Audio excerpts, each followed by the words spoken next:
All right, I'm going to go ahead and talk a little bit about forces and Newton's laws.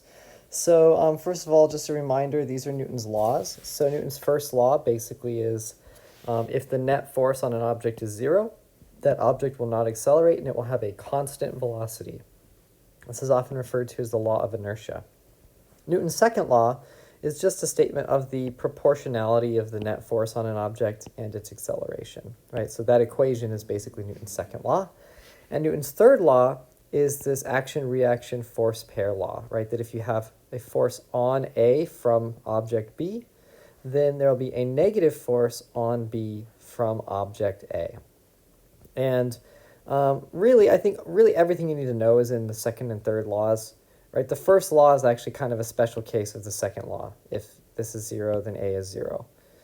Okay, free body diagrams. We need to know how to draw free body diagrams. So first thing, as a reminder, always draw your forces actually touching the dot that represents your object. That is really important. So if we go ahead and just think about this system, right, we've got two boxes going over a pulley, we've got an incline.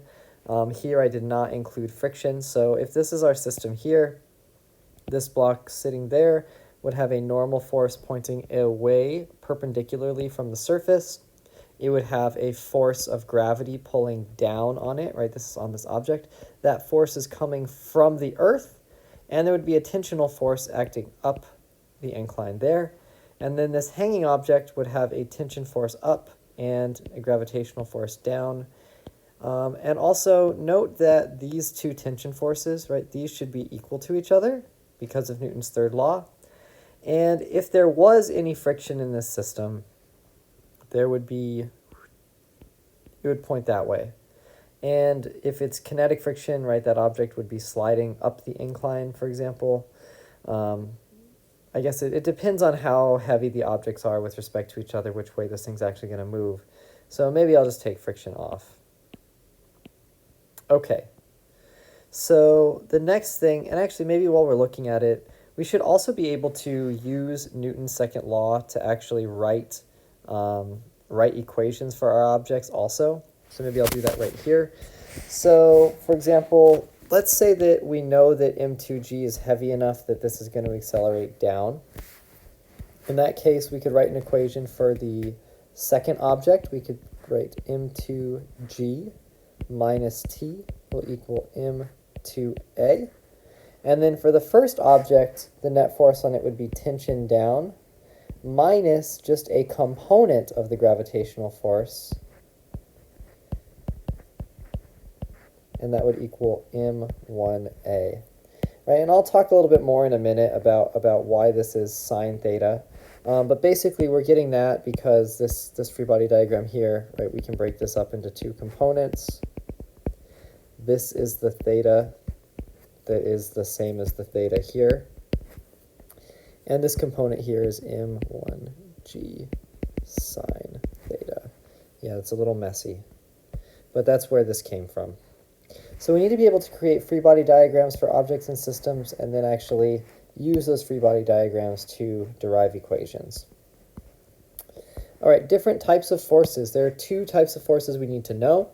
We need to know field forces and contact forces. Field forces are forces that act over a distance by creating a field that other objects interact with. So the only field force that we will talk about in AP Physics 1 is gravity. Electricity is also actually a field force. The other type of force is contact forces, right? And these are forces that act by direct touch between objects. Right, so when two objects actually push against each other or pull on each other, these would be contact forces. All right, a bit about Newton's third law. So Newton's third law is all about reaction forces, and for this I think a really good example is to just think about a block sitting on the earth and to talk about action-reaction pairs. So let's say this is sitting on the ground. The free body diagram for that block would be the normal force and the gravitational force, and they will be equal, but they are not equal because of Newton's third law, right? These are not an action-reaction pair. These are both forces on the block, and they're actually forces on the block from the earth. Now, if we want to think about what the reaction forces are, they're actually forces that are going to be on the earth from the block. So let's just talk about that. All right, so this gravitational force on the block is from the Earth pulling down, but remember that the block also pulls up on the Earth with a gravitational force. That is the reaction force to this, right? So the block pulling up on the Earth with gravity is a reaction force to this Fg. Now, the normal force also has a reaction force from the Earth, and if we think about the Earth is pushing up with its surface on the block. The block also pushes down on the surface of the Earth. So there's actually a downward normal force from the block on the Earth, and that is the reaction force to this normal force here. All right, a little bit about the inclined plane. So this is related to what was in my first example. So if you're dealing with an inclined plane, in almost every situation, you're going to want to think in a slanty coordinate system. And that's typically just because if this object is going to accelerate, it's going to accelerate either up or down the incline. And if you have your axes set this way, that means the acceleration will be parallel to that x-axis, which is a lot easier to deal with than if it has acceleration in both the x and the y directions.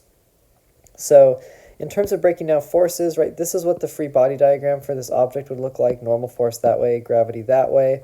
I didn't draw in friction, but there might be friction kind of holding it up, maybe keeping it from sliding down, or there might be kinetic friction if it is sliding down.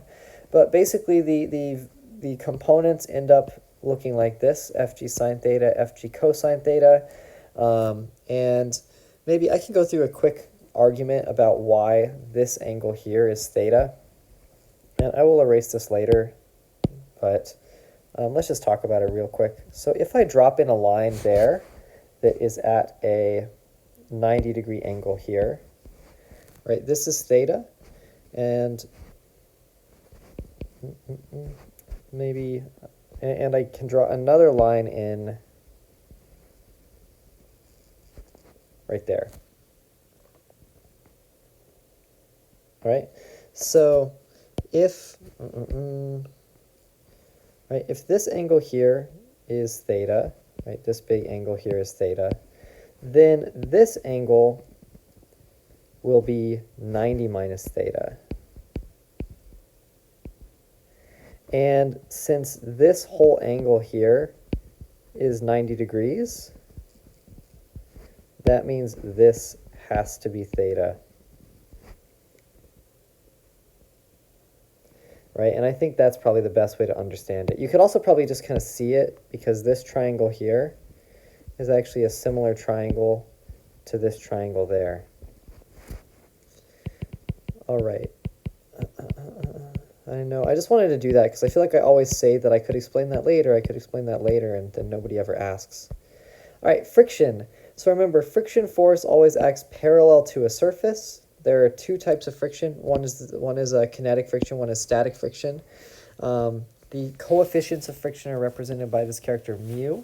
Usually a mu sub k is used to represent the coefficient of kinetic friction, and mu sub s is used to represent the coefficient for static friction.